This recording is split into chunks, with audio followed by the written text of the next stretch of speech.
Olá, bom dia, 10 horas 3 minutos, horário de Brasília. Estamos aqui a postos para começar mais uma edição do nosso... A revista radiofônica da Jovem Pan, informação, prestação de serviço, entretenimento, tudo isso vai compor nossa conversa dessa quinta-feira, dia 5 de outubro de 2017. Sejam bem-vindos. Olha o nível!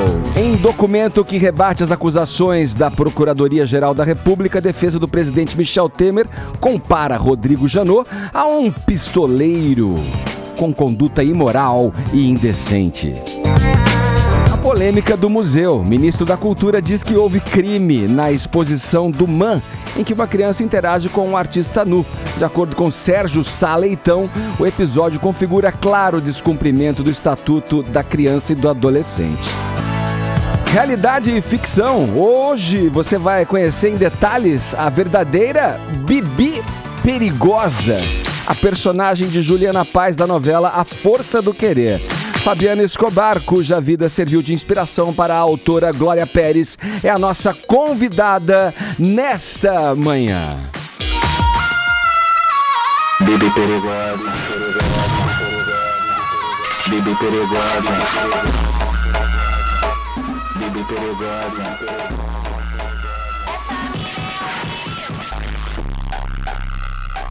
Bibi Perigosa. Nossa, é o pancadão rachadão. A Bibi Perigosa? Você gosta, Gugu? Osso do borde? Você viu só? Brincadeira, hein, Paulinha?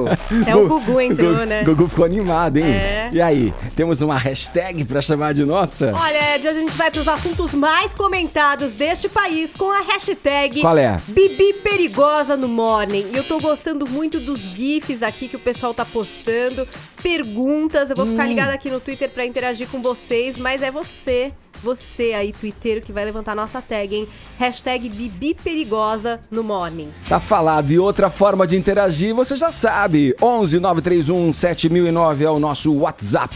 Você interage das enquetes por mensagens de áudio ou em vídeo. Eu quero saber o que você tá achando da personagem e da atuação da Juliana Paz aí, né? Já que a Paulinha falou em Bibi Perigosa, como é que a Juliana Paz tá interpretando aí? Tá mandando bem? Hã? Manda pra gente o seu comentário. 11 931 7009 é o nosso WhatsApp aqui deste Morning Show. No mais, para acompanhar o programa, não precisa ficar só no rádio, não. Você pode acompanhá-lo pelo aplicativo da Jovem Pan, com imagens e tudo mais, pelo nosso portal jovempanfm.com.br, pelo nosso canal no YouTube, youtube.com/morningshowjp. E onde mais, Paulinha? Onde mais? Olha, é tanto lugar. Você pode seguir também o nosso perfil da Jovem Pan no Instagram, que é Rádio Jovem Olha Pan, aí. aqui no Twitter, @Rádio Jovem Pan. É só você procurar, e a página do Morning Show no Face e o nosso canal no YouTube. Assina o canal, liga o sininho, porque aí você recebe aquele alertinha quando começa a live, então você não perde nenhum minuto deste programa. Ô Ed, Não é eu tenho certeza, viu, Ed, Paulinha, Ellen, Arcon, que o programa hoje vai repercutir bastante, porque A Força do Querer, que é a novela aí da Glória Pérez, é a maior audiência de uma novela das 9 desde a Avenida Brasil.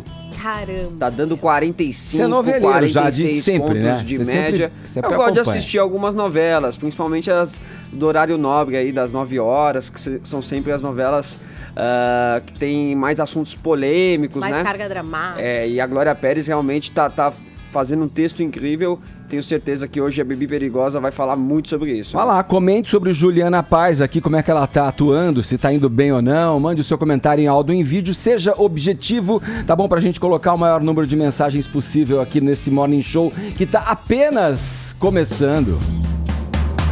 Todos convidados a passarem a próxima hora e meia colados aqui na Jovem Pan. Paulinha, vou abrir o noticiário com você, né? O que exatamente o ministro da Cultura, o Sérgio Sá Leitão, disse sobre aquela performance do Museu de Arte Contemporânea em que uma criança interage com um artista nu, que fica ali rolando de um lado pro outro, deitado no chão?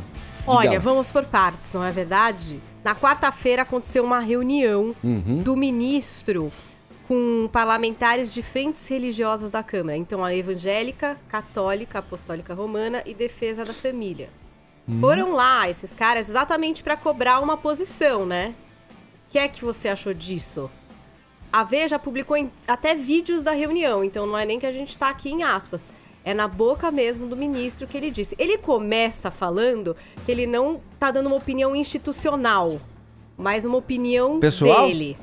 Mas sendo ministro, fica um pouco complicado de separar aí as coisas. Então ele começa, na verdade, por aquela exposição do Santander. Dizendo que ali ele acha que há o que se discutir. Que o Crivella acabou de recusar lá no MAR, o Museu de Arte do Rio de Janeiro. Exatamente. Então ele começa por aquela, deixando claro que é uma opinião dele pessoal e não institucional. Se é que a diferença nisso quando tá o ministro falando e sendo filmado. E aí ele diz assim que no caso daquela exposição ele acha que há como se discutir, o que ser feito ou o que não ser feito, que ele particularmente não deixaria os filhos dele irem, que são crianças de 8 e 12 anos. E aí segue a conversa para o caso específico dessa performance que aconteceu em São Paulo, em que a menina tocou ali o tornozelo e a mão do artista. Aí tem a fala dele. Bruno, a gente consegue soltar o vídeo que está no site da Veja? Pode soltar, Bruno, por favor. Sim. Na minha visão, acho que aquele episódio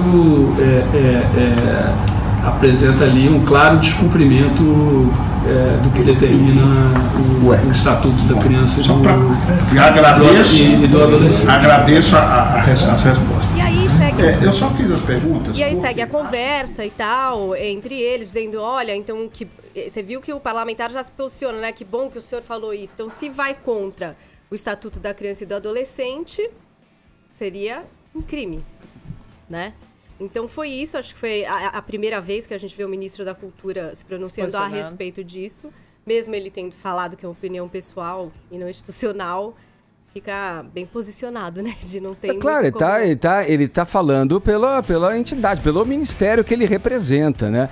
A gente já teve a oportunidade de expor aqui na ocasião quando essa notícia veio a público, a opinião de cada um aqui. E eu notei o seguinte, todo mundo expressou a sua opinião. Discussão aqui. amena, né, Ed? Foi uma discussão acalorada, tudo, mas eu notei o seguinte, os que se colocam e se arvoram contra, levantando princípios até moralistas, dos mais radicais aos que dissimulam certo moralismo ali, eles foram os mais preocupados em reacomodar opiniões, assim. Isso estou dizendo de uma maneira geral, não só na mídia, como nas mídias sociais, não na imprensa, né, nos sites, enfim, como nas mídias sociais.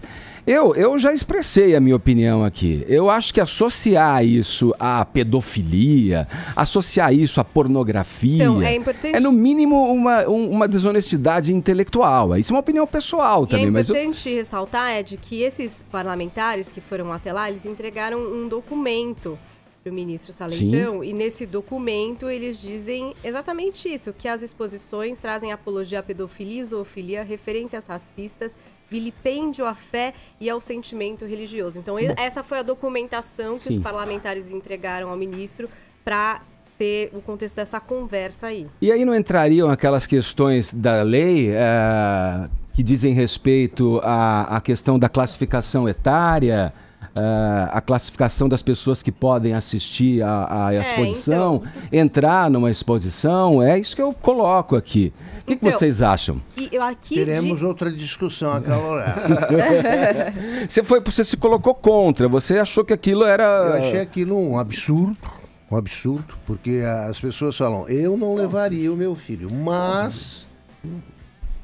E aí começa a defender...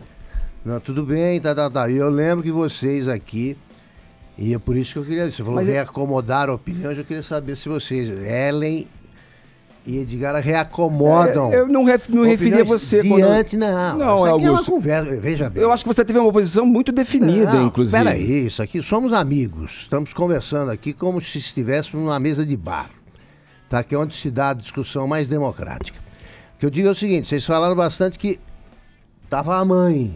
lá. E aí acontece esse caso do Piauí, em que o pai e a mãe deixaram o menino dormir. Mas você vê relação? Você associa vou dizer por uma coisa a outra? Por que não ver lá, enxergar a decisão da mãe de deixar dormir com um amigo do casal? Vou deixar o menino lá. Uma cela. Na cadeia. Sim, mas já tinha deixado, segundo a própria mãe. Portanto, a figura da mãe... Mas eu acho um horror, por exemplo, isso aí. Não, mas vocês repetiram várias vezes que a mãe estava junto. A mãe estava lá para deixar o menino. Portanto, a presença da mãe não significa nada. Depende da cabeça da mãe.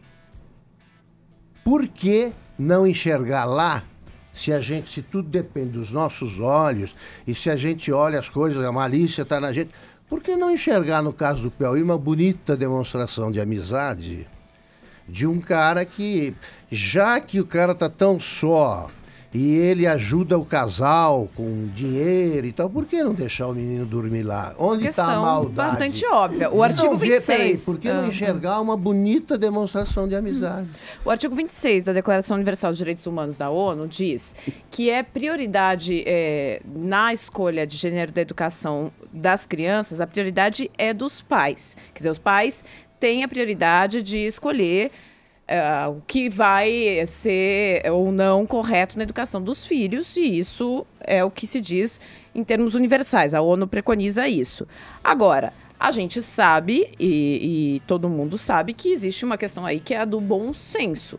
Uma coisa é uma criança numa família de coreógrafos, e aí a gente já veio a saber depois isso é elitismo. Público. Não tem nada a ver com elitismo, Augusto. Isso é elitismo, quer dizer, o pobre não sabe Augusto, decidir. você é uma pessoa inteligente, nós temos aqui um debate de a nível. Mãe pobre não dá para usar uma coreógrafa podia deixar o filho? Não, Augusto, você está usando aqui uma coisa que é um pouco rasteira no debate. A gente está falando rasteira? Aqui é o seguinte, uma coisa é uma mãe que é coreógrafa, que tem dentro da família um debate de arte, está no museu com uma filha dentro de uma performance e que está acostumada a conviver naquele ambiente, tentar permitir que a filha, aquilo é um ambiente comum para a criança. Como outra é a cadeia para o pobre. Outra coisa é um pai que está com o filho dentro de uma cadeia que todo mundo acha que é comum, qualquer pessoa normal sabe que é um ambiente hostil, que uma cadeia não é um ambiente bacana para uma criança. Museu, cadeia, são ambientes diferentes, né? Deixar uma criança dormir dentro de uma cadeia. Nenhum ser humano normal quer colocar outro ser humano preso, seja ele criança ou adulto. Você não quer colocar ele preso. O preso vai quando você é punido.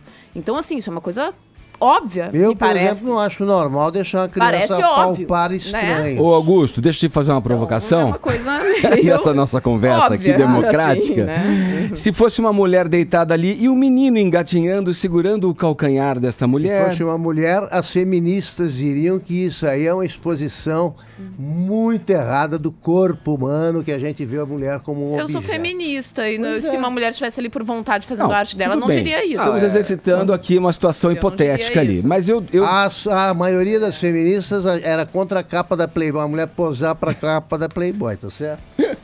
Sinceramente, errado. Eu vejo a inadequação nesse caso, tanto no caso do homem, como se tivesse também uma mulher. Eu acho que foi importante a discussão na semana passada até, a gente refletiu bastante, né? Eu revi também as opiniões contrárias e até respeito, mas eu continuo mantendo a minha posição também. Eu achei o caso aí inapropriado para uma criança de 5 anos. Talvez a apologia à pedofilia seja realmente um exagero, mas eu acho que deveria haver sim uma proibição do museu, né, em permitir que uma criança... classificação etária, uma classificação etária. Mas a classificação existia. Não, existia uma placa informal ali, porque o teatro... que havia o teatro e intervenções artísticas de museu não entram, né? Que proibisse realmente. Agora, o ministro deveria prestar um serviço e propor um debate em torno disso, Paulinha. Aqui, o deputado Sóstenes Cavalcante... Esses caras usam de maneira oportunista esse cara. Exatamente, então, mas diz aqui que o ministro disse...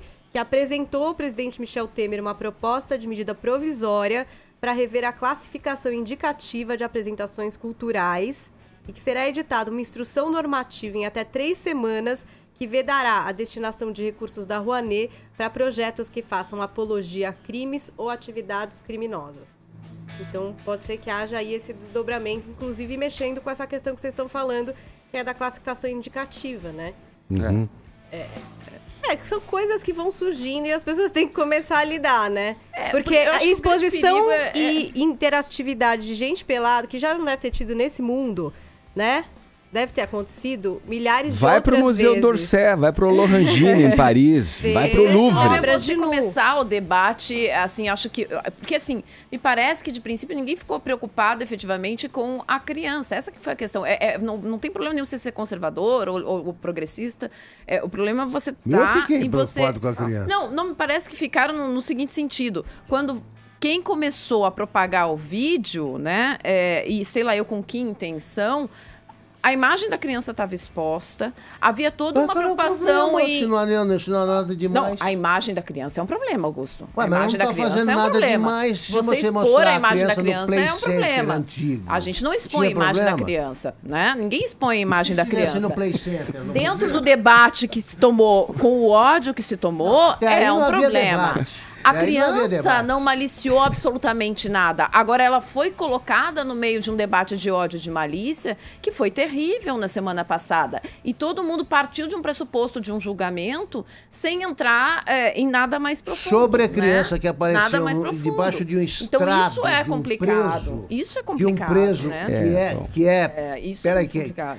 Que é estuprador, ninguém se manifestou. Os intelectuais não estão nem um pouco preocupados. Saiu algum manifesto? Saiu algum manifesto Eu vi debate, pelo menos. Eu vi bastante quero debate saber de manifesto. público. Houve. Mas sabe o que eu acho, Augusto? No caso desse da prisão, é unânime. Não tem uma pessoa... Ninguém que vai dizer, olha, isso é legal. O Supremo, em vez de se preocupar com besteira dos outros... faça um trabalho no sistema carcerário. Sim, porque é unânime, todo mundo acha isso. Ninguém vai vir aqui dizer, não, acho que essa mãe, pela educação que teve, levou o menino lá e tudo bem. Então, é unânime, todo mundo acha um absurdo. E é um grande enorme é um lugar absurdo, horroroso, né? o presídio é um lugar de punição, né, gente? Tinha deixado o menino dormir lá. Mais absurdo ainda, né? Pois é, mas é pai, né? Mãe, eles que decidem. Vamos lá, vamos seguir. Vamos em frente, girar o assunto. A apresentadora Xuxa Meneghel voltou a rebater as críticas que vem recebendo por ter condenado qualquer tipo de violência contra crianças. É o episódio da palmada lá, falada pelo filho do Datena, né, Vini? Esse rolo ainda vai dar pano pra manga, hein? Tá rendendo. Tá rendendo. Que nem a história do museu. Exato. E ela comentou esse caso também, Edgar. Também comentou? Também. Ontem ela gravou um vídeo, Paula, de quase 2 horas respondendo ali os seguidores dela e geralmente respostas críticas ao que ela tinha falado, que ela tinha comentado aí sobre a lei Menino Bernardo, né? Mas só pra pegar o gancho aí da discussão do MAN, ela falou assim que também acha um absurdo a exposição, que ela não considera aquilo arte, que pode até ser chamado também de pedofilia, mas que aquilo foi um caso isolado, né? Que ela tá mais preocupada mesmo com esses casos de violência contra a criança que são muito maiores, né? Que acontecem o tempo todo no Brasil. E por isso que ela tá alertando as pessoas com relação a isso, porque ela ainda considera que palmada é a mesma coisa que violência. É você dar uma palmada em uma criança, isso é sim um ato de violência. Então ela gravou esse vídeo aí de quase 2 horas de duração. 2 horas? 2 horas. Pra Nossa explicar, senhora. Deus, é mais longo que isso para as mata. pessoas. Que É um tratado. Que palmada e correção até aí... não são coisas diferentes, né? Porque violência é violência e existe essa lei aí, que é a Menino Bernardo. Ela explicou muitas coisas sobre a lei e as crianças não podem se defender de um tapa, né? Então ela até admite que isso é uma coisa cultural, que a gente acaba fazendo porque foi criado assim, desde dos outros, né, dos avós, pais, que a gente acaba cometendo, mas que a gente precisa mudar aos poucos, né? Então ela deu até outros exemplos, assim, por exemplo, antigamente não se podia dirigir sem cinto. Né? Antigamente poderia se dirigir sem cinto, hoje não pode. Os meus pais ajoelhavam no milho se não faziam a lição de casa na escola. Tinha palmatória. Isso é uma coisa que a gente vem Antigamente acompanhando. os professores batiam nos alunos. Hoje palmatória. né? Então ela trata isso como uma maneira de evolução. Que as pessoas precisam. Que foi um pouco o tom Roda da Viva, nossa a galera conversa. fumava no estúdio. Na educação. Desculpa, Menino Bernardo é o... a lei Menino Bernardo é por causa do menino. Isso, é o menino que foi morto, assassinado pela madrasta, mas com consentimento do pai. Ela né? até fala, há 10 anos atrás eu também pensava que uma palmada não tinha problema, mas hoje meu pensamento é outro, minha cabeça é outra. Eu estudei sobre a lei, eu li outras reflexões de mães que não tratam os seus filhos à base de palmadas, né? E que conseguem criar os filhos naturalmente. E aí, no final... Ela até cita, Ed, porque assim, muita gente acusou a Xuxa assim, mas você tá falando aí de educação, e aquele filme que você gravou, né, Amor, Estranho Amor, quando você tinha 18 anos, né, que você aparecia lá seminua, ao lado de um menino Colocaram ela de decotão de também, anos, junto né? da criançada, né? Chamando a Xuxa Todo dia. Chamando a Xuxa de pedófila e tal. Ela respondeu às pessoas sobre isso, vamos ver. Vocês não gostam de mim? Não tem problema. Ótimo. Não quero que gostem de mim. Agora existe uma lei. Vocês querem me chamar de garota de programa? Querem dizer que eu sou pedófila porque eu fiz um filme quando eu tinha 18 anos? Chamem. Aliás, eu gostaria que todo mundo visse o filme, por favor. É muito bom. Vocês querem me chamar de prostituta? Chamem. Mas existe uma lei chamada Menino Bernardo que vocês vão ter que aceitar. E essa lei é clara. Não pode usar violência contra a criança. E chamou a atenção essa declaração, né, de dela falar, assistam o filme, inclusive, porque é muito bom, porque a Xuxa evita, né, que as pessoas mencionem, né, esse filme. Inclusive, ela tem uma guerra aí com o Google, pra tirar, né, as fotos, as imagens. Isso aí é um caso que ocorre desde 2010. Inclusive, recentemente, ela perdeu aí uma das batalhas, né, para o Google. Ela teve a ação aí negada. Então, chamou até a atenção ela ter até falado isso. Pode ser até sido uma ironia dela, né, ter falado sobre o filme. O Arcon, não sei se você trabalhou na Playboy, não sei se você pode endossar essa história, mas o que me contam, os que trabalharam na Playboy, o Ricardo Setti era o diretor. É que a mais complicada das capas foi a da Xuxa, porque foi o Pelé lá para saber que foto deveria sair ou não. Ele editou a foto. Ele editou a coisa. Ele que editou a foto? E vários qualquer tipo de comentário, não só da Playboy, mas de várias revistas da imprensa brasileira, qualquer tipo de comentário, referência a esse filme, havia ali uma perseguição, né? Não se podia tratar desse assunto. E esse desabafo da Xuxa aí também, acho que pra ela é uma questão de extirpar uma coisa que acompanha ela a vida inteira. Eu acho também. que ela fazer isso também... Quero crescer, quero passar pra outra. De prostituta, eu não ligo, veja o filme, faça o que vocês quiserem. Eu acho que foi mais também pra chamar a atenção do único ponto que ela quis bater, que foi a história realmente de respeitar uma lei. Então, assim, você quer polemizar me xingando? Fala, pode xingar, pode ver meu filme, mas pode tem ver. A lei. Só que essa lei existe, e é só isso, entendeu? Acho que foi um jeito dela diminuir aí toda essa repercussão só pelo xingamento entre dois apresentadores importantes, sei lá. Fechou. Vamos lá, Vini, tem uma outra loira pra gente comentar aqui rapidamente. Também fazia sucesso. Ela ainda é queridinha com os baixinhos ou não? Eu já esqueci dela. Acho que ela já passou pouco dessa, né? Ela mudou de fase na hora certa, digamos. Angélica. Na verdade, o programa dela na Globo tá com os dias contados, é isso? Tá. O Estrelas. Vai acabar o Estrelas. Vai acabar o Estrelas. Ela que apresenta esse programa, Edgar, desde 2006. Portanto, aí há 11 anos, todos os sábados, né? É um programa que é líder de audiência, mas que acaba ali não tendo muita concorrência, né? Acaba nadando sozinho ali. Sabadão, hora do almoço. Sabadão, na hora do almoço. Programa que mostra ali a vida dos artistas, né? Principalmente os da Globo. Ela faz viagens pelo Brasil e pelo mundo, mas sempre foi muito discutido que é um programa que não valoriza o talento da Angélica, o potencial que a Angélica tem de apresentação com o público, né? Gostavam muito quando ela fazia lá o videogame, que era um quadro dentro do video show, que era um programa de auditório, que ela comandava bem. Então ela vai ter um novo programa aí na Globo. Estrelas acaba no ano que vem. Vai até a Copa do Mundo da Rússia em 2018. Acaba, ela vai ter um novo programa que já está sendo discutido aí com o diretor Ricardo Washington. E as pessoas estão pedindo, né, que seja um novo dia, um novo horário, e que ela seja mais bem explorado o talento dela, enfim, como apresentadora. Da Angélica. Bom, falado. Vamos esperar.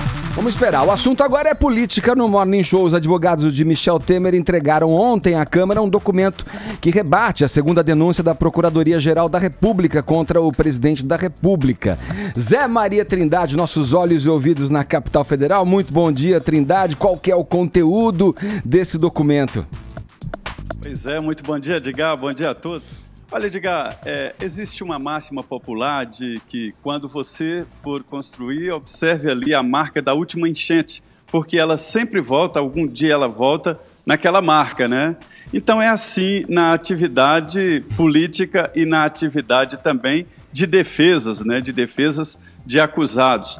Cada palavra tem o seu significado e tem o seu motivo de estar ali.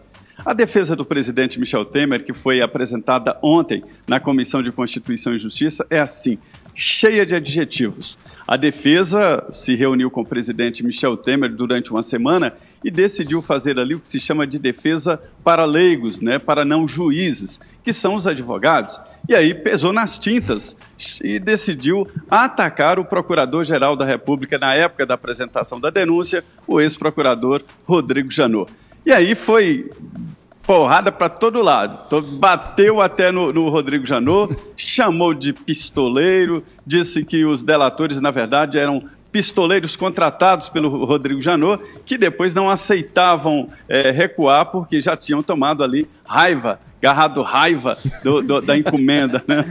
Isso tudo está lá, parece aqueles filmes de faroeste. Então, o objetivo disso é atingir aquele parlamentar que não entende de lei, e é o chamado juiz leigo, né? E ele começa também a ter raiva de Rodrigo Janot, e mesmo que ele não ame o presidente Michel Temer. Por outro lado, também existem defesas jurídicas tentando inviabilizar delações, que é o ponto alto desta denúncia contra o presidente Michel Temer. Olha, a denúncia do ex-procurador-geral Rodrigo Janot, ela é bem concisa e coloca o presidente Michel Temer ao lado de dois ministros, né?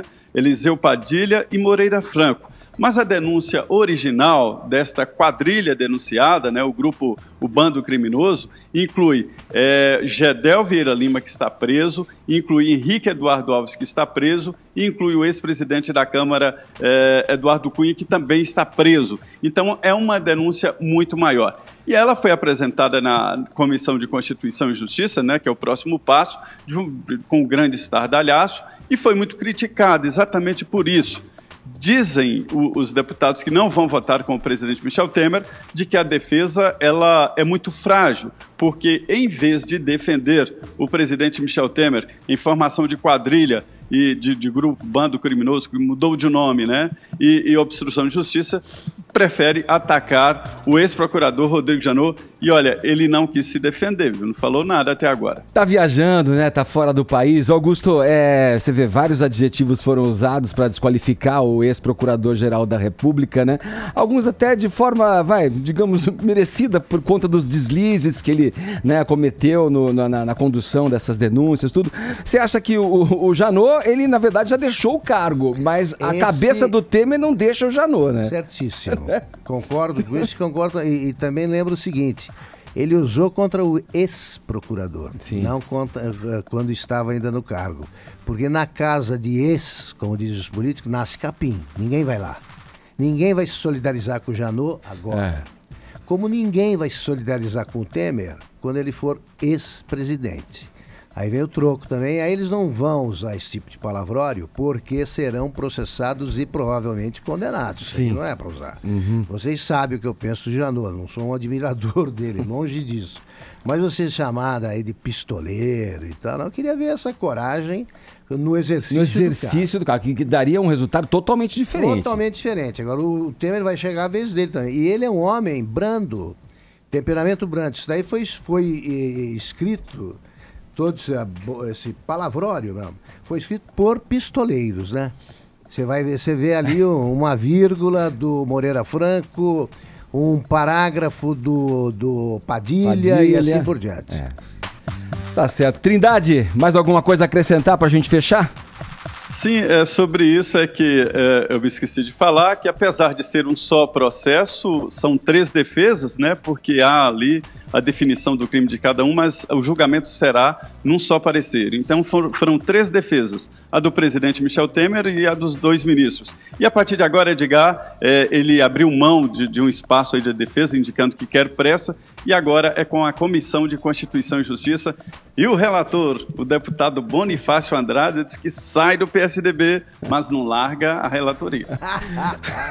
Tá bom, Trindade, obrigado pelas suas informações. Bom trabalho pra você em Brasília. Qualquer coisa é só chamar, hein?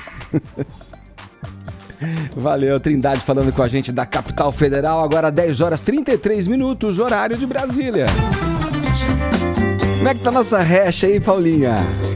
Como é que tá? Eu tô um pouco vaidosa, tá vaidosa? Porque a gente tá entre os assuntos mais comentados do Brasil muito bom. já. Isso é muito bom, isso é muito bom. Isso, nossa hashtag Bibi Perigosa no Morning.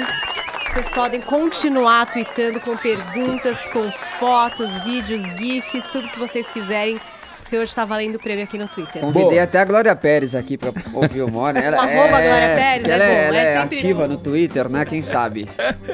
É isso aí. Bom, nossa convidada de hoje, que inspirou a criação de uma das personagens mais polêmicas da história recente da teledramaturgia brasileira. Estamos recebendo aqui no estúdio a verdadeira Bibi Perigosa, interpretada pela atriz Juliana Paz na novela das 9 da TV Globo, A Força do Querer, da qual Vini é um telespectador assíduo. Mais ou menos. Brasil inteiro, né? Mais ou menos. Bom, vamos lá. Fabiana Escobar, seja muito bem-vinda aqui ao nosso Morning Show. Oi, bom dia, gente. Tudo bem? Prazer te receber aqui. Como eu disse aqui, ó, a história da Bibi Perigosa é inspirada na sua vida e não é um relato fiel da sua vida, né? A primeira pergunta que eu já te passo aí, a bola, Fabiana, é a seguinte: mesmo tendo inventado, né, muita coisa aí, tendo usado a tal licença poética, né, a autora Glória Pérez conseguiu manter e mostrar a tua essência? Exatamente a essência que é o que está sendo bem fiel. A essência, no caso da Juliana. Sim. Algumas coisas não existiram, mas poucas. Poucas coisas. No geral, quem assiste a Juliana interpretando a Bibi Perigosa vai ter um retrato fiel do que né, da vida real. Muito. Mas pra quem não acompanha a novela, deve ter umas 2 pessoas no Brasil que não acompanham. Qual é essa essência da Bibi? De ser intensa, de ser amor. Isso aí foi de verdade. Eu continuo sendo assim. Não mudei, não. Sou exagerada, então. Uma das frases mais famosas da Bibi é "eu amo grande", né? Mas é verdade. É isso, a essência. E continua sendo. E da história, assim, que passa na novela foi exatamente aquilo ali. E eu vejo, quem me conhece, convive comigo, quando acontecem essas coisas, eles me ligam: caraca, tá muito igual. Então, eu não consigo enxergar. Esse é o melhor termômetro, né? E eu me vejo, ontem eu tava assistindo, o olhar dela em cena é exatamente o olhar que eu estava naquele período da história ali, da minha história. Que eu olhava até em fotos, assim, aquele olhar sem brilho. Você vê como que ela consegue fazer um olhar de mágoa, de tristeza. Você vê que ela tá triste na cena. Gente, ela é demais, ela consegue. Então eu vejo muito, assim, muita coisa que acontece. Fica todo mundo chorando lá em casa. Cai todo mundo nas lágrimas lá, porque é muito intenso, é muito igual. E quais são as diferenças? Com a Juliana? Não, pra personagem. Pra novela? O Caio. O Caio seria o advogado do bem, né? Que aparece na vida da personagem da Juliana Paz. Não teve esse na sua? Não, eu tive que me virar sozinha mesmo. Não tive um Caio pra me ajudar, não. O Caio... Cara, ali tá... Quem lê o livro identifica o tempo todo. E isso tá no livro. Isso tá no livro o tempo todo. Deixa eu te dizer uma coisa, Fabiana. Tem a Glória tem recebido algumas críticas de que ela vem, através da personagem, promovendo uma glamorização em torno da contravenção, do crime. Tem uma das cenas que na verdade alimentam essas críticas e esses argumentos contrários à maneira como a Glória Pérez está contando a história, em que a Juliana Paz está ali numa montanha de dinheiro ali, como se fosse o tio Patinhas, né? Cheia de dinheiro em volta. Qual é a sua opinião sobre isso? Mas eu tirei essa foto, gente. Essa é real a foto? Eu tirei essa foto, essa maldita foto, eu tirei. Olha lá. Eu tirei. Essa cena é real. Em que circunstância? Conta pra gente.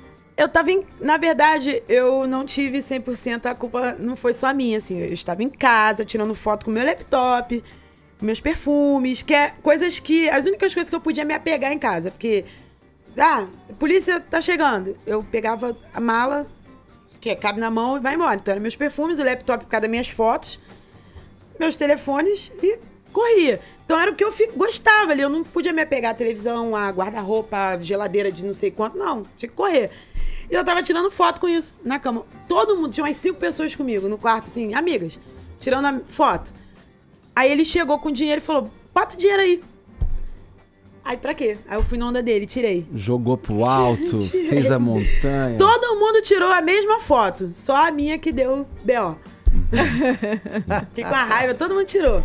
Mas assim, eu não pedi, dá aí esse paco de dinheiro aí pra me tirar Sim. foto. Eu queria que ela recapitulasse um pouco da história dela, pra quem não acompanha a trama. Então, conta a sua história, Bibi. Ixi, a gente vai ter que ficar 3 dias aqui.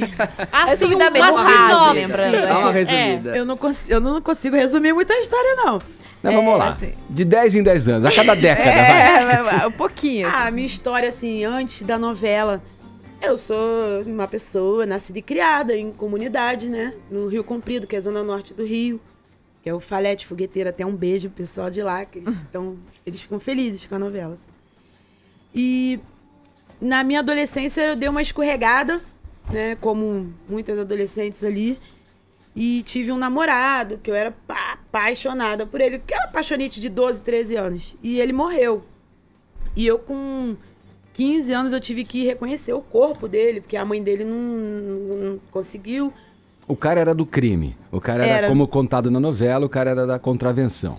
Mas não é... Mas não é o personagem da novela, é anterior. Okay. É sim, a namorada de adolescência. Ele era do Morro do Turano. Um beijo também pro Turano. Depois ele me Aí conta. você reconheceu o corpo, foi uma experiência intensa pra quem tem 15 anos. Isso, aí eu passei por esse trauma.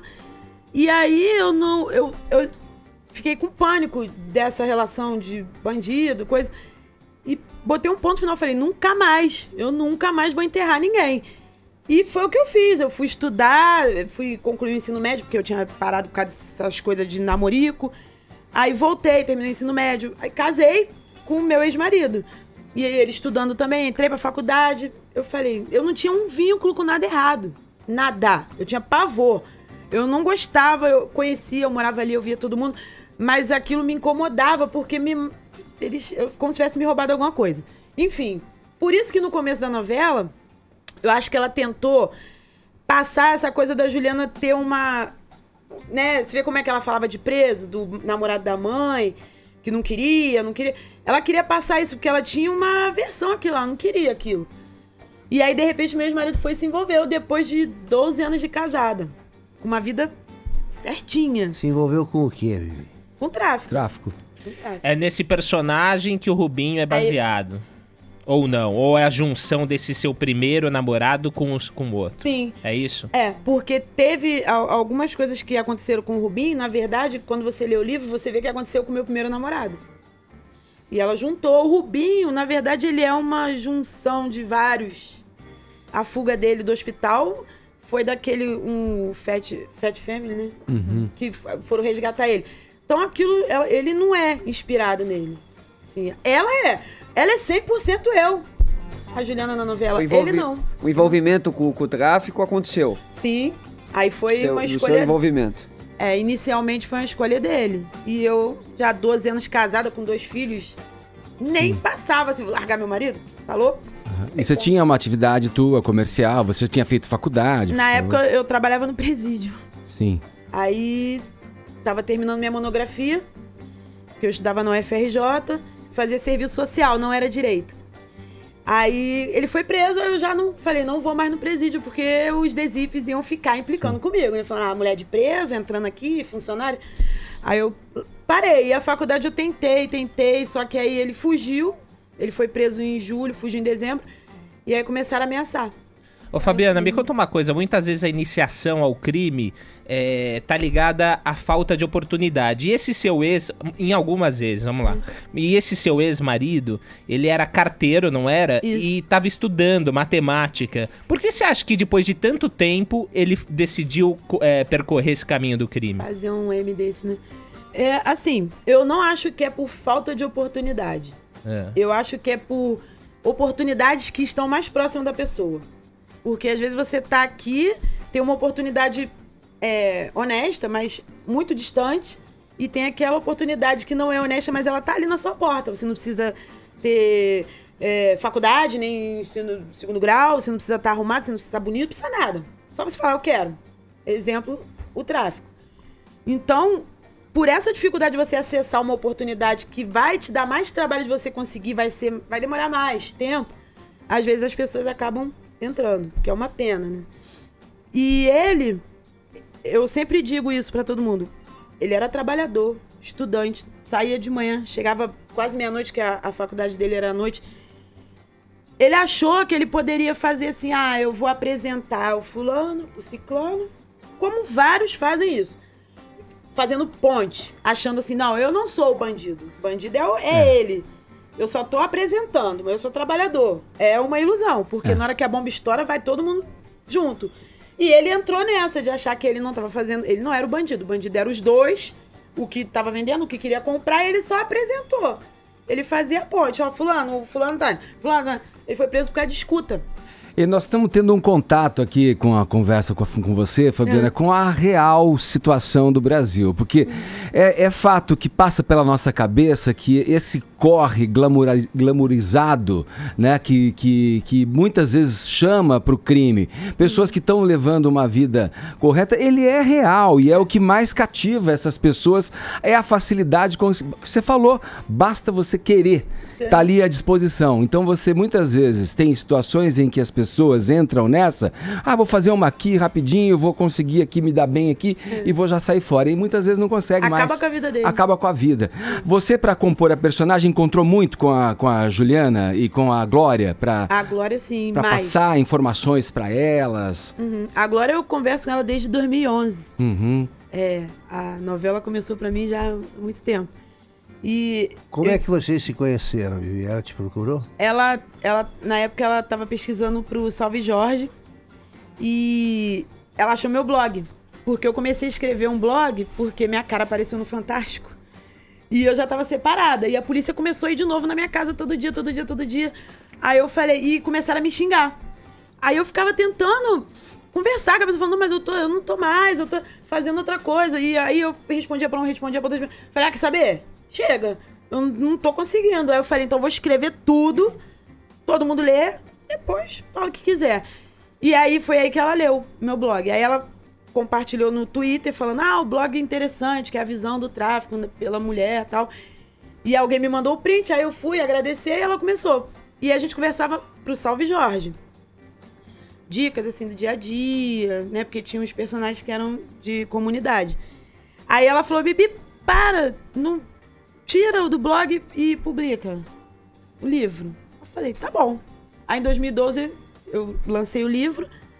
E aí logo depois ela falou, vou fazer uma minissérie com a sua história. Eu falei, tá bom. Aí depois ela falou, não, a fila vai demorar, então vai ser um núcleo da novela. A primeira que eu fiquei sabendo há muitos anos atrás, que seria a Juliana. É a primeira. Ela falou, mas vai falar pra ninguém. Eu falei, não, tá bom. Eu só falei pra minha mãe, mãe, tu não abre essa boca. Porque minha mãe entra no ônibus, eu passo na roleta, ela para, moço, o senhor tá vendo a novela? Aí eu já, né? Caraca, aí o ônibus inteiro faz assim, ó. Juliana ia fazer minha filha. Caraca, ela faz isso. Aí eu falo, mamãe, para. Não, pior é quando ela para, ela pergunta pra pessoa, você tá vendo a novela? Ela vai comprar pão. Ela fala, você tá vendo a novela? O cara, tô ela. Então, é a história dela. Fabiana, tira uma foto do seu celular com ele. Aí eu, mas eu vou tirar a foto e como é que eu vou mandar pra ele? Ela faz isso direto, minha mãe. Ô, Fabiana, agora uma coisa que eu queria deixar um pouquinho claro, ainda que eu não entendi. Da relação da personagem na novela com o tráfico, da compra de armas, da troca de tiro com policiais. Você acabou se envolvendo com isso também ou não? Sim. as coisas acontecem. Acontece. Tem como. Toda aquela negociação. As coisas acontecem. Quando você tá ali naquele meio, você vai se envolvendo e parece que é uma coisa do mal mesmo. Não, parece não. É do mal. Cada dia aparece um problema diferente. Você vai resolvendo, apagando uma fogueira e vai surgindo outra. Parece que já é pra te segurar ali. Né? Então eu tive muito rebolado pra passar por isso e muito Deus, porque não é todo mundo que consegue. Assim. Você foi processada? O que aconteceu na tua vida em relação à justiça? Eu respondi. Quando eu cheguei... Antes eu corria da polícia, né? Fugia igual o diabo foge da cruz. Não ia. Eles mandavam chamar, mandava pra associação. Não ia. Aí, quando ele foi preso, eu falei, não tem mais como fugir, né? Porque senão a polícia me pega na fila da visita. Aí eu vi que tinha um processo e eu ia ser julgada 2 dias depois. Eu falei, cara, eu tô muito ferrada, eu vou ser condenada. Aí eu peguei e chamei um advogado, que na época eu nem tinha dinheiro. Dá pra piorar, ele foi preso, barão, e sem dinheiro nenhum. Aí um advogado do Rio Comprido, que é de onde eu fui criada, que ele trabalha no Turano, que é o Dr. Jorge Braga. E ele, como ele é nascido e criado lá também, ele entende um pouco, né, o que a gente passa. Aí ele foi, mas aí ficou tudo bem, até porque o policial que mandou esse processo, né, pra me ferrar lá, acho que 2008, quando teve a ocupação, 2011, ele foi preso, saindo do morro com 3 donos de morro dentro do carro. Falei, lá, viu? Queria me botar preso, olha aí, o que ele tá fazendo? Tirando o dono de morro do morro, né? Mas tudo bem, passou, eu não guardei raiva dele, não. Você foi acusada de que crime nesse associação. Processo? Ele tentou, eu acho que é porque ele deve ter tentado conseguir algum dinheiro, né? Falando, eu tenho isso aqui, mas não tinha prova de nada. Era uma investigação muito boba, assim, tanto que eu não fui condenada. Não tinha nada. Você não chegou, então, nem a pegar cadeia, nada? Não, eu só fiquei presa algumas horas. Pegou algumas horas. No meu aniversário. Agora, Fabiana, é bem comum, a gente sabe que os presídios femininos no Brasil, a boa parte deles é o seguinte, são mulheres, assim como você, que são casadas com traficantes, o marido vai preso e elas acabam tendo que assumir os negócios da família, e aí depois caem, né, por causa disso. É isso mesmo, a prática, o que você acaba vendo no seu cotidiano, e a sua história acabou sendo um pouco isso, assim? Sim. Assim, muitas vão presas porque isso aconteceu comigo várias vezes. Quando a polícia chega, eles correm, mas as mulheres ficam em casa, porque tem filho, porque tem cachorro, porque tem papagaio. E aí a polícia, várias vezes, tempo de eu sentar e a polícia arrombar a porta. E ele, 3 segundos antes. Se tivesse alguma coisa na minha casa, quem ia ser presa? Eu. E eu não tava fazendo nada, tava em casa. Então tem muita mulher que vai presa, por quê? Porque os caras na hora correm e ela tem que ficar, porque não tem como correr. Ele tá com segurança, ele tá armado, a mulher não. Então, tem esses casos, tem os casos das mulheres que metem a mão mesmo e se envolve e faz. E a prisão, ela é muito cara pra família, porque a maioria não contribui pro INSS, não tem direito a auxílio reclusão. Então, é uma bomba que cai no colo da mulher, assim. O cara foi preso, tem que levar várias coisas, assim, não tô dizendo de ilícito, não. Tô falando comida, manutenção do preso mesmo, higiene. Assim. Tudo, você pode imaginar. Dependendo da unidade, então, é coisa que você não tem nem em casa, você tem que levar. E isso começa a te puxar para um lado que você não tem dinheiro. Já começa por quê? Tem visita, a pessoa tem que trabalhar. Tem um monte que larga emprego, por quê? Porque o cara não pode ficar sem visita. E os presos, eles fazem uma chantagem emocional, né? Coitadinho, ele tá preso e você tá aqui fora, livre. Aí eu entrei nessa, eu morria de pena dele, mas não ficava com pena de mim. Então, eu fazia tudo pra ele ficar melhor possível na cadeia. E eu mesmo tava aqui, mergulhando no abismo. Mas é porque ele me prendeu nisso, dele ser o coitado da história. Por quê? Porque ele tava preso, condenado, 200 anos, e você tá solta, você pode onde você quiser, você pode comer o que você quiser, né? Você não fica trancado no cubículo. Mas de vez em quando eu falava, você tá preso porque você cometeu crime, filho. Não pode cumprir a pena, não cometa o crime. Se não aguenta, né? Bibi, nesse tipo de vida, o que tem de agradável, de excitante? Nada. Nada. Não, mas tem uma adrenalina. O que alguma coisa ali na tua foto com dinheiro. Mas é palhaçada, gente, que eu fiz. A adrenalina é igual eu tava ontem conversando com o pessoal. Até sair de casa e ir no mercado onde a minha mãe mora é adrenalina, porque o povo quer roubar meu telefone. Então, andar na rua é adrenalina. Mas, Bibi, você não era, tipo, refém, assim, porque você, com seus 2 filhos, aí o marido preso, tudo isso acontecendo, você nessa função de ter que ir lá, sei lá, fazer a visita, como você falou. Como que era ficar assim? Na verdade, vida roubada, né? É a tal da outra coisa que eu sempre falo com as meninas também. É aquela alienação que você fica afetiva. Que é uma das piores pra você romper. Você ama o cara. No meu caso, ele já era meu marido. Então, foi muito difícil romper isso. Mesmo com traição, eu magoada e chorando e tentando me matar, em depressão... Ele continuava fazendo aquela manutenção do emocional ali que me prendia, porque eu gostava dele. Só quando eu rompi, porque não era... Quando foi que você rompeu? Depois de muita, né? A minha ligação com ele, eu não ficava presa ao dinheiro dele. Não era isso que eu queria dele. Eu queria ficar com ele, embora com ele, pra onde ele fosse. Se ele morresse, eu morro junto. Tranquilo. Tanto que eu já rasguei muito dinheiro e já taquei na cara dele, assim, muito. Muito dinheiro, eu rasgava. Porque eu tava brigando, ele botava dinheiro, vai deixar isso aqui, eu jogava, não queria. Dinheiro me incomodava ali. Era afetivo. Quando eu... Teve muita mágoa, muita briga, choradeira, flashback toda hora, relembrando. E aquilo foi me magoando. Quando ele voltou, eu senti nele, eu ainda visitei 2 anos. Que ele tava voltando a ser o que ele foi no último ano que a gente ficou no morro, antes de partir pra Maceió. Eu comecei a ficar com pânico daquilo, porque eu já tinha trauma do que eu já tinha passado com ele no morro. Que não foi flores, não adianta ninguém, não foi. Esse glamour que mostra na novela é o primeiro contato das meninas e dos rapazes também. Nesse meio, você chega naquele lugar, tá tudo bem, não tá tendo tiroteio, ninguém tá morrendo, tá todo mundo com dinheiro, todo mundo bonito, todo mundo bebendo, dançando, feliz. É a realidade. Quando a gente chega, eu chego, vou lá no Morro Tal, num baile lá, num pagode, num show. Vou num show. Quando você chega lá, tá tudo bem. É lindo. Todo mundo bonito, com dinheiro, todo mundo dançando, bebendo. Aí os caras já sedutor, manda ali, bebida ali pra aquela menina ali. Já manda recadinho, já fala gracinha. As meninas já sentem com ego, né? Então, esse glamour é só no primeiro contato, depois acaba. Aí vai se aliciando e chamando essa turma pro crime também. Você falou uma coisa aqui com relação a situações corriqueiras lá, posso sair que vão me assaltar. Que tem essa questão, né, de não respeitarem nem quem é da comunidade também. Então, os malandros que estão lá estão assaltando e roubando quem é da própria comunidade.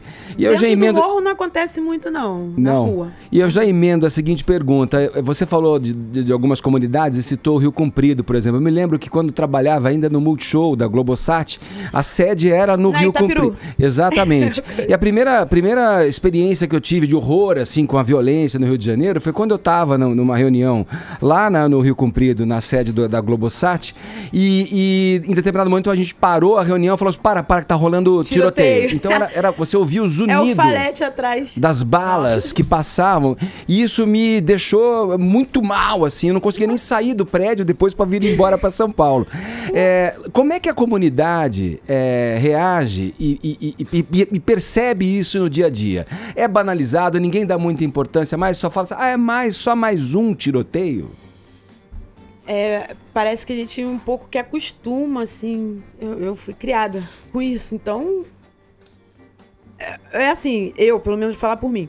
Eu percebo o nível do tiroteio.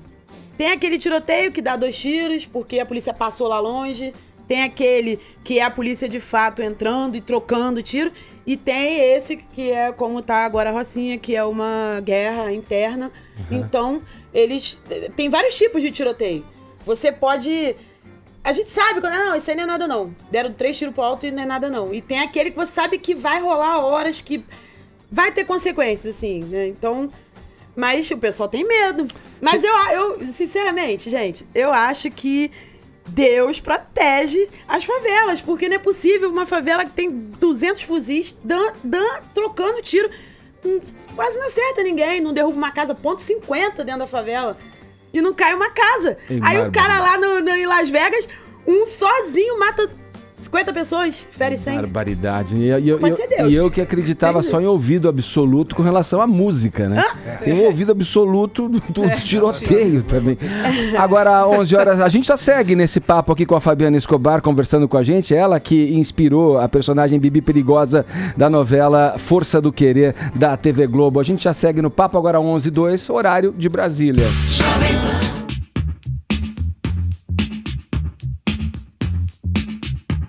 De volta com o Morning Show. Paulinha, como é que tá a nossa hashtag Bibi Perigosa no Morning? Olha, estamos aqui com pessoas que estão impressionadas com a história da Bibi. Tem gente que ouve o Morning e mora em outro país, né, Ed? Claro, no mundo todo. E não sabia, não tá acompanhando a novela, por exemplo.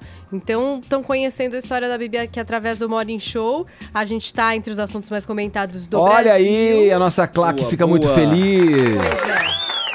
Viva!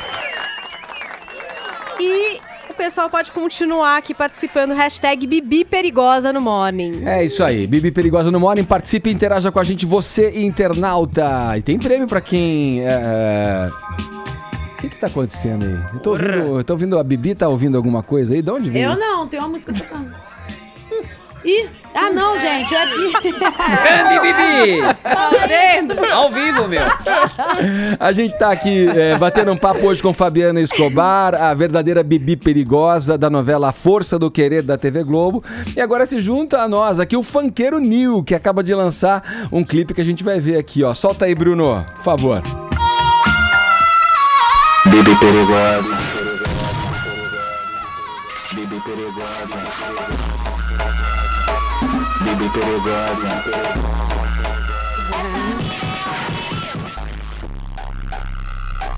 Bibi Perigosa.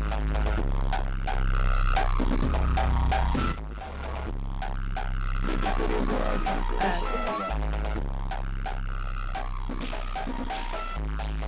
Tá com drive aqui o som, tá com distorção aqui, além da conta, hein, Nil? Seja bem-vindo aqui. Tudo bem, Nil? Tudo bem. Primeiramente, desejar um bom dia aí para todos os ouvintes. Para mim é uma alegria, satisfação enorme estar aqui participando do programa de vocês. Vamos lá, por que você decidiu fazer essa homenagem à Bibi Perigosa aí? Vocês já se conheciam? Como é que essas vidas se cruzaram, hein? Eu também sou morador da Rocinha. Já conheço a Bibi há muitos anos, bem antes da novela. E a minha intenção em fazer essa música, além de fazer uma homenagem para ela, foi de passar uma mensagem para as pessoas de superação, que tem como cada um mudar a sua história, dar a volta por cima e escrever uma nova história. Basta você querer mudar, porque tem vezes que as pessoas passam por situações que acham que é o fim, né? Que não tem como reconstruir uma nova vida, recomeçar, e eu quis, através da música, passar essa mensagem aí de superação, tanto que o refrão fala que Bibi Perigosa deu a volta por cima e agora tá famosa. Essa foi a minha intenção. Ô Nil, como é que você vê essa questão relacionada ao funk, da criminalização do funk, tornar um gênero diretamente associado ao crime aí, né, com as letras do chamado proibidão? Como é que você vê esse debate todo em torno desse gênero musical que é muito próprio, né, das comunidades? Eu acompanho muito a televisão e a internet também. Sempre que tem alguma briga em algum baile ou então uso de drogas, etc., a imprensa fixa muito nisso. Mas isso não acontece só no baile funk. Acontece no rock, em rave, mas quando é no funk, o pessoal cai em cima. Existe ainda esse preconceito, mas as pessoas esquecem que através o funk é o sustento hoje em dia de muitas famílias, né? Inclusive a minha. E ainda bem que graças a Deus, essa lei não se confirmou, né? Eu queria falar, além disso, da associação, por exemplo, com drogas, que nem você falou, e confusão, tem a história das letras, né? Que muita gente considera que são pesadas em algumas músicas. O que você acha disso? Realmente algumas letras são pesadas, não tem como negar. Mas aí vai de segmento de cada um MC, da mensagem que ele quer passar, e acaba, de repente, ele fazendo isso até pelo meio que ele está, de não teve, não digo nem visão, mas não ter conhecimento, não ter oportunidade de ver algo fora dali, então ele acaba fazendo uma música dentro da realidade dele. Acaba tendo esses conteúdos, né, Bibi? É. Concorda? Muito. Muito, porque é um sonho, eu acho um desperdício tentar atrapalhar um talento, porque a letra é um detalhe. Tem vários outros segmentos musicais que cantam as letras de funk. E tem outros segmentos musicais que cantam letras tão... explícitas quanto? Então, eu acho que é um estigma mesmo, porque é um som que vem de comunidades carentes. É isso aí, não tem outra desculpa. Porque tem várias aí cantando as letras do funk, todo mundo adorando. E eu acho um risco fazer isso, porque é aquilo, as oportunidades existem, mas uma mais próxima, outra mais longe. E os meninos sonham muito. Ser jogador de futebol, ser cantor, ser MC, ser DJ. Aí você pega e tira mais essa oportunidade. Porque ele não tá cometendo crime nenhum, gente. Vocês que vivem essa realidade, nos últimos anos, houve alguma medida do governo ou dos governos que vocês acharam inteligente, boa, mostrando que eles conhecem a realidade da que vocês vivem ou não? Difícil, hein? Eu acho por exemplo, como é que é? Os UPPs? Isso. Os UPPs? Eu acho que o projeto, ele pode... teve uma intenção boa de tirar um pouco o poder de mando do tráfico dentro da comunidade. É como se o tráfico decidia tudo. Como eu falei, eu fui criada, não existia polícia que mandasse, era só o tráfico, a vida inteira. Porém, esse ranço de polícia versus morador, essa guerra, essa antipatia, né? Alguns policiais, que não foram todos, tinham alguns que chegavam com educação, faziam o que tinha que fazer, mas sem extrapolar aquele limite do respeito também, porque não é só ele que tem que ser respeitado, ele tem que respeitar também. Sim. Alguns, eles não conseguiram fazer esse contato sem já chegar com aquele olhar de você é meu inimigo, você defende bandido, você é do morro. E isso criou essa guerrinha. Porque, na verdade, quando eles chegaram, os bandidos correram, só ficou morador. A experiência fracassou. Por isso, eu acho que por isso, e aí culminou com aquela história do Amarildo, pelo menos lá na Rocinha, e aquilo ali entornou o caldo de vez. Mas a intenção, polícia, é normal ter polícia em qualquer lugar, né, do Brasil. Por que que no morro não pode ter? Porque um cara lá, ele se intitulou dono do morro e a gente tem que aceitar. Os moradores aceitam, mas o resto da sociedade isso não é legal, não é normal, entendeu? Um exemplo que aconteceu agora dessa recente guerra, né, que teve na Rocinha. Teve casos da pessoa não estar em casa e chega em casa com a casa toda arrombada, toda revirada, entendeu? Eu recentemente recebi um estudo lá do Rio de Janeiro, não vou lembrar agora qual foi a universidade que fez, fazendo a avaliação dos 10 anos de UPP. E a grande maioria dos moradores dizia o seguinte, nós queremos que as UPPs continuem, só que não da maneira como está. Então, assim, a gente não acha ruim a ideia é boa, mas não da maneira como está. É essa sensação que vocês têm? Basicamente. Eu tive essa também, assim. Eu acho que as pessoas precisam entender que a guerra de polícia com o tráfico é uma guerra que já vem há muitos anos, mas o morador ele não tem que se envolver nisso. Não tem culpa, né? E nem tem culpa. Ali é uma guerra financeira territorial. O cara tá defendendo lá a boca de fumo que ele ganha dinheiro. O morador não ganha nada com isso. Ao contrário, algumas comunidades ele toma prejuízo, porque é um gás que vai ficar mais caro.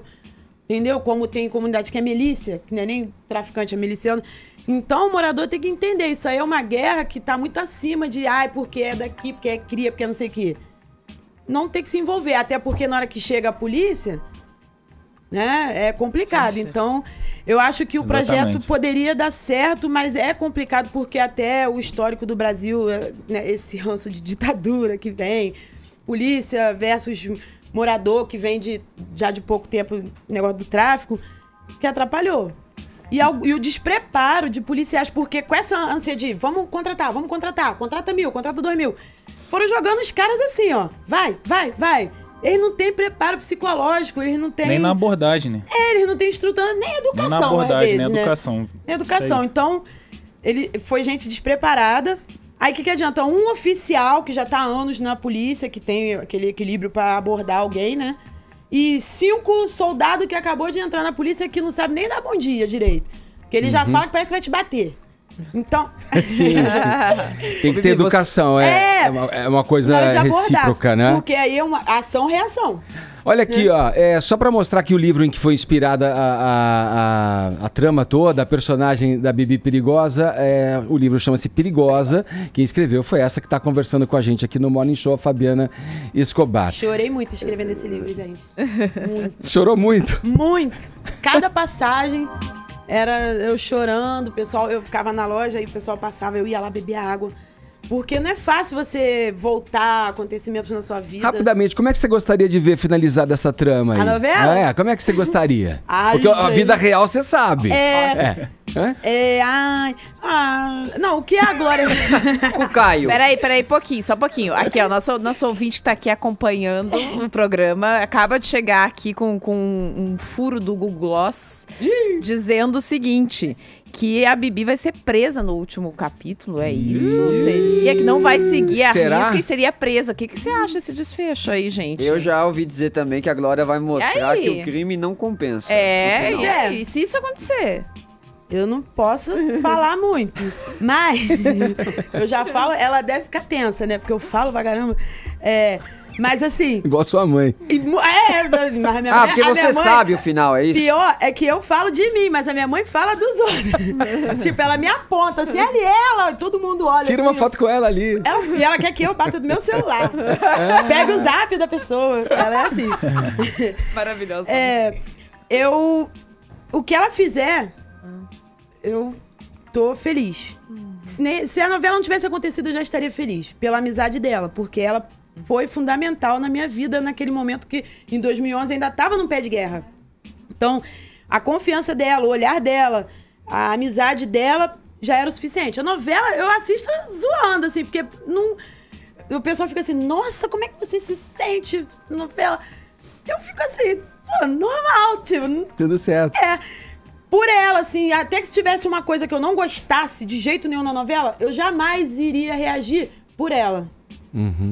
Né? Então, até porque não é um documentário, eu né? falo isso às vezes, gente, isso não é um documentário, é uma novela. Tem a ficção ali.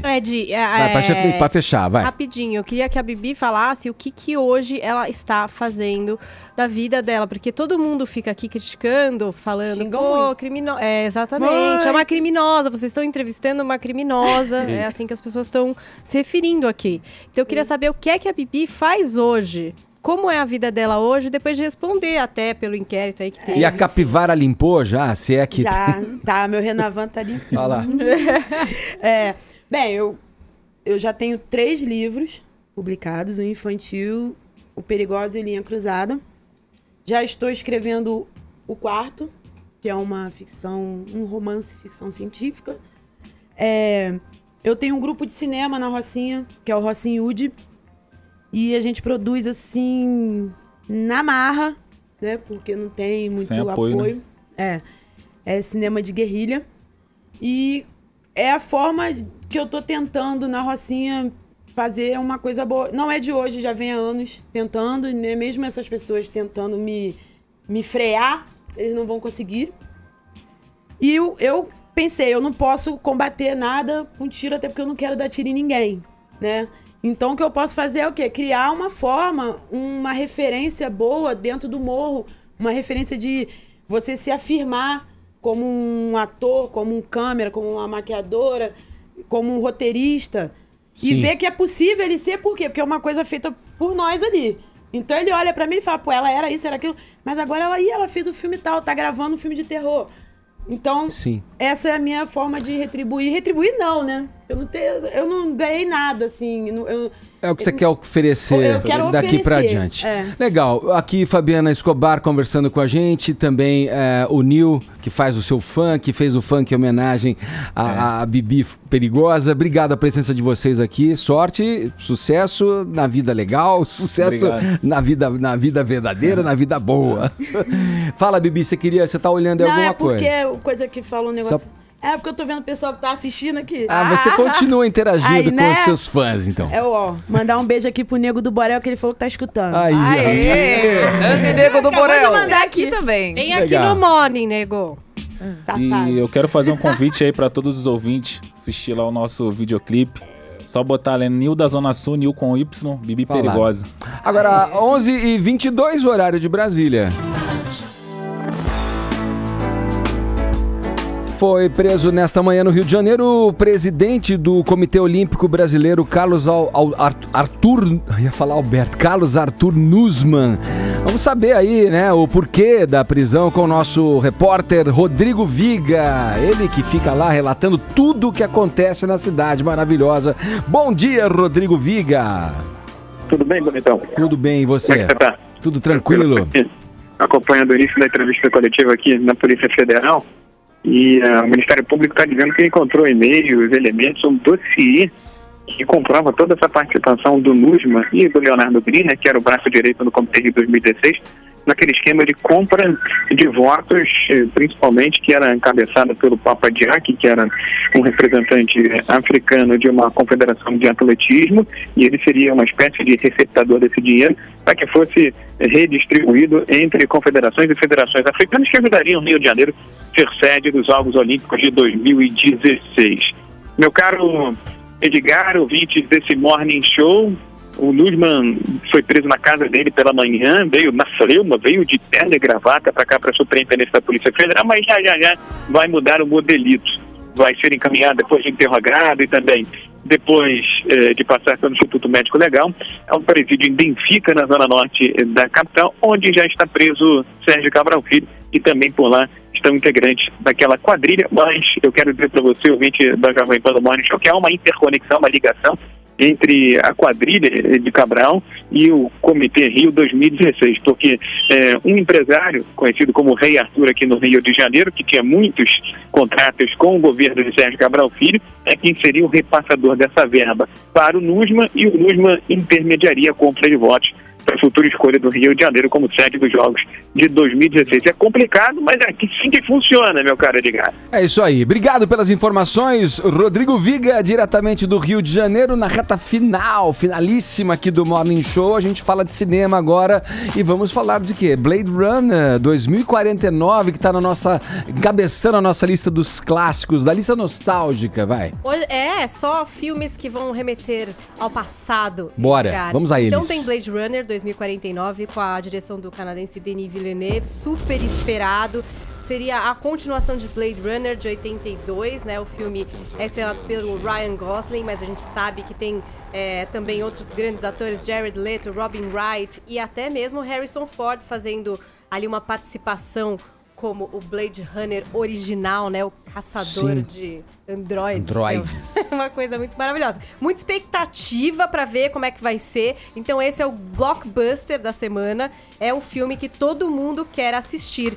E aí tem um outro que eu acho que vai pegar um pouco os brasileiros pelo pé, porque você sabe que o brasileiro tem paixão pelo Pica-Pau, né? Sim. Personagem é um dos principais contratados da Record já há muito tempo. O Pica-Pau é realmente o queridinho dos brasileiros aí. Muita gente que ficou vendo desenho na década de 90, né? Então eu acho que vai ter um apelo e também entre as crianças, Pica-Pau, o filme. Esse é o que a Tayla Ayala dubla? Exatamente. Não, ela não dubla, ela é atriz no filme. Ela é atriz. Ela faz parte ali dos criminosos que vão devastar a floresta de Pica-Pau para ocupar ali o espaço. E a outra estreia que também é meio assim, nostálgica, chocante, que traz uma banda da década de 90...